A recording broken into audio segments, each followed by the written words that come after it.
พระพากุลเถระเอตทัคคะในทางผู้ไม่มีโลคาพยาธิ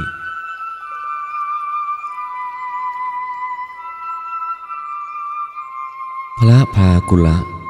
เกิดในวรรณแพทย์ตระกูลกหบดีในเมืองโกสัมพีที่ได้ชื่อว่าพากุลเพราะชีวิตของท่านเจริญเติบโตในตระกูลเศรษฐีสองตระกูล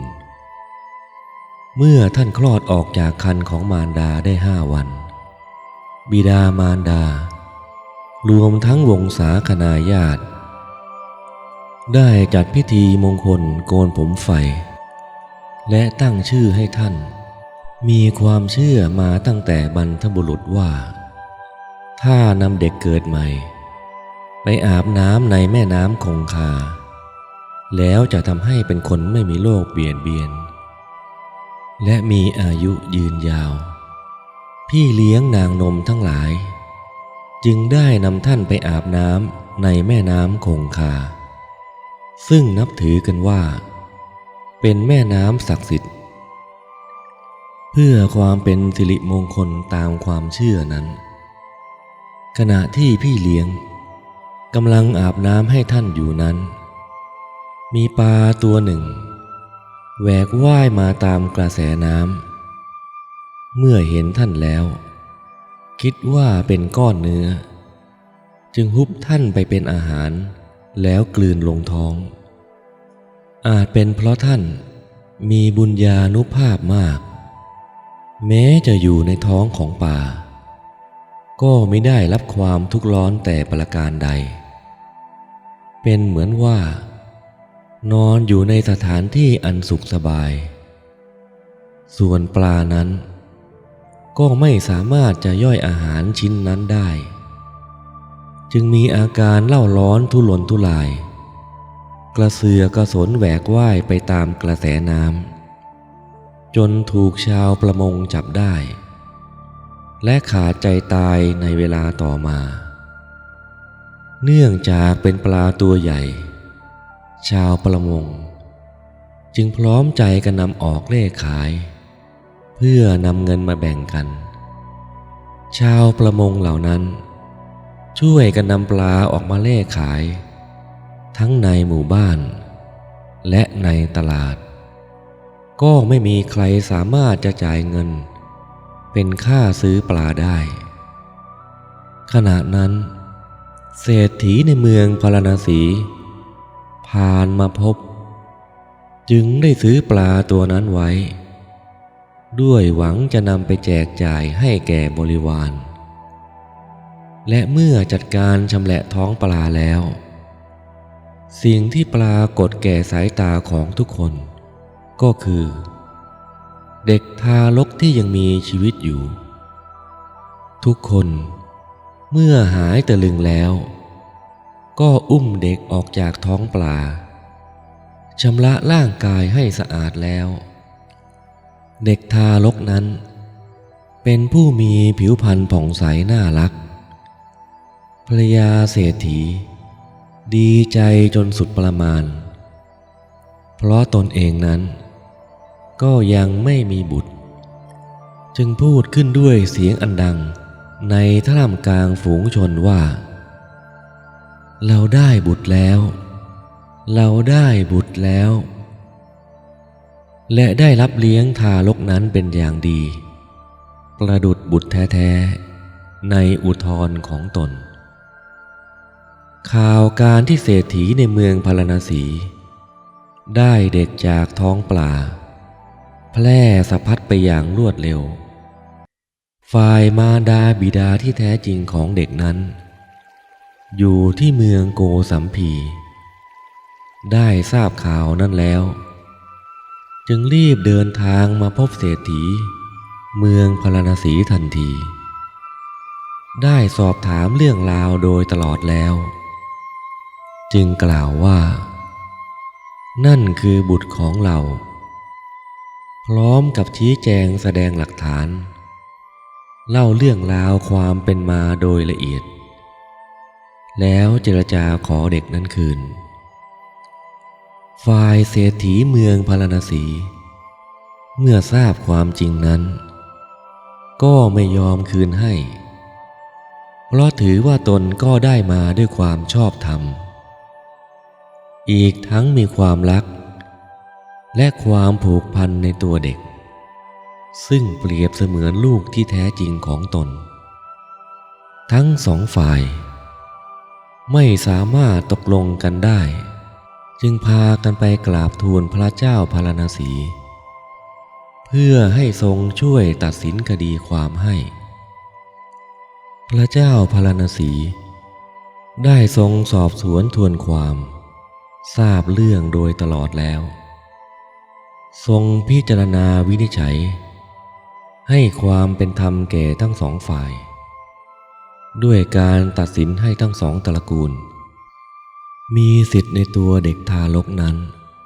เท่าเทียมกันให้ทั้งสองฝ่ายผลัดกันเลี้ยงดูสุดแต่จะตกลงกำหนดระยะเวลาตามความพอใจของทั้งสองฝ่ายด้วยเหตุนี้ท่านจึงได้นามว่าพากุละ ซึ่งแปลว่าคนสองตระกูลเพราะท่านเจริญเติบโตในตระกูลเศรษฐีทั้งสองตระกูลละครึ่งปีท่านมีชีวิตที่เต็มเปี่ยมไปด้วยความสุขตามวิถีชีวิตฆราวาสด้วยความอุปถัมภ์บำรุงของทั้งสองตระกูลนั้นจวบจนอายุถึง80 ปีสมัยหนึ่งเมื่อพระบรมศาสดาเสด็จอุบัติขึ้นในโลกได้ตรัสรู้พระอนุตตรสัมมาสัมโพธิญาณเที่ยวประกาศหลักธรรมคำสั่งสอนให้ประชาชนได้บรรลุมรรคผลตามอำนาจวาสนาบารมีของตนเสด็จมาถึงเมืองสาวัตถีพากุละพร้อมด้วยบริวารได้มีโอกาสเข้าเฝ้าและฟังพระธรรมเทศนาก็เกิดศรัทธาเลื่อมใสตั้งใจอุทิศชีวิตเพื่อพระพุทธศาสนาจึงกราบทูลขอบรรพชาอุปสมบทพระพุทธองค์ประทานให้ตามประสงค์และประทานพระโอวาทอันเป็นแนวทางแห่งการปฏิบัติวิปัสสนากรรมฐานจากนั้นท่านได้ปลีกตัวไปสู่สถานที่อันสงบสงัดเหมาะแก่การบำเพ็ญเพียรท่านอุตสาหะทำความเพียรอยู่7 วันก็ได้สำเร็จเป็นพระอรหันต์เมื่อท่านได้สำเร็จเป็นพระอรหันต์แล้วท่านได้ช่วยแบ่งเบาภาระทางพระพุทธศาสนาในการอบรมสั่งสอนพุทธบริษัทและท่านเป็นผู้ปฏิบัติเคร่งครัดในธุดงค์ข้อเนสัชชิกะธุดงค์คือการสมาทานธุดงค์ด้วยการอยู่ในอริยบท3คือยืนเดินและนั่งเท่านั้นไม่นอนและข้ออรัญญิกธุดงค์คือการสมาทานธุดงค์ด้วยการอยู่ป่าเป็นวัดดังจะเป็นได้ว่าตั้งแต่ท่านบวชมานั้นท่านไม่เคยจำพรรษาในบ้านเลยนอกจากนี้ท่านยังเป็นผู้ที่ไม่มีโรคภัยเบียดเบียนไม่เคยให้หมอรักษาพยาบาลไม่เคยฉันแม้แต่ผลสมออันเป็นยาสมุนไพรแม้แต่เพียงผลเดียวเพราะว่าท่านไม่มีโรคใดๆเลยนั่นเองทั้งนี้เป็นเพราะด้วยอานิสงส์แห่งการสร้างเวทกุฏิคือที่สำหรับถ่ายทุกข์และการถวายยาเป็นทานแก่พระสงฆ์เหตุการณ์ที่แสดงว่า ได้มีเรื่องราวกล่าวไว้ในกลัตเทรัชฉริยภูตสูตรแห่งคัมภีร์มัชฌิมนิกายอุปริปันธาสว่าครั้งหนึ่งเมื่อพระพากุลเถระพักอาศัยอยู่ที่เวฬุวันมหาวิหารเมืองราชคฤห์ขณะนั้นมีอาเจรกะท่านหนึ่งคือนักบวชประเภทหนึ่งที่ไม่สวมเสื้อผ้าชื่อว่ากัสสปะซึ่งเป็นเพื่อนเก่าของท่านเมื่อสมัยที่ยังเป็นคฤหัสถ์ได้มาเยี่ยมเยือนและได้สนทนาไต่ถามพระเถระว่าท่านพระพากุละท่านบวชมาได้กี่ปีแล้วกัสสปะอาตมาบวชได้80 ปีแล้วท่านพระพากุละตลอดระยะเวลา80 ปีที่ท่านมาบวชนั้นท่านมีความเกี่ยวข้องกับโลกียธรรมกี่ครั้งท่านกัสสปะอันที่จริงท่านควรถามอาตมาว่าตลอดระยะเวลา80 ปีนั้นกามสัญญา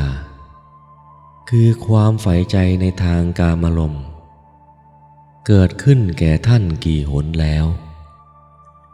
กัสสปะตั้งแต่อาตมาบวชมาได้80 ปีแล้วนี้อาตมามีความรู้สึกว่ากามสัญญาที่ว่านั้นไม่เกิดขึ้นแก่อาตมาเลยอาเจรกะกัสสปะได้ฟังคำของพระเถระแล้วกล่าวว่าเรื่องนี้น่าอัศจรรย์จริงๆและได้สนทนาไต่ถามในข้อธรรมต่างๆจากพระเถระจนหมดสิ้นข้อสงสัยแล้วในที่สุดก็เกิดศรัทธาขอบวชในพระพุทธศาสนาและได้สำเร็จเป็นพระอรหันต์อีกรูปหนึ่งด้วยความที่ท่านเป็นผู้ไม่มีโรคภัยเบียดเบียนเป็นเหตุให้ท่านอายุยืนยาวดังกล่าวมานี้พระบรมศาสดาจึงยกย่องท่านในตำแหน่งเอตทัคคะผู้เป็นเลิศกว่าภิกษุทั้งหลายในทางผู้ที่ไม่มีโลคาพาธท่านพากุลเถระดำรงอายุสังขารสมควรแก่การแล้วในวันที่ท่านจะนิพพานนั้นท่านนั่งอยู่ในท่ามกลางประชุมสงฆ์ได้กล่าวอธิษฐานว่าขออย่าให้สรีระของข้าพเจ้าเป็นภาระแก่หมู่พระภิกษุสงฆ์เลยดังนั้นแล้วท่านก็เข้าเตโชกสิณ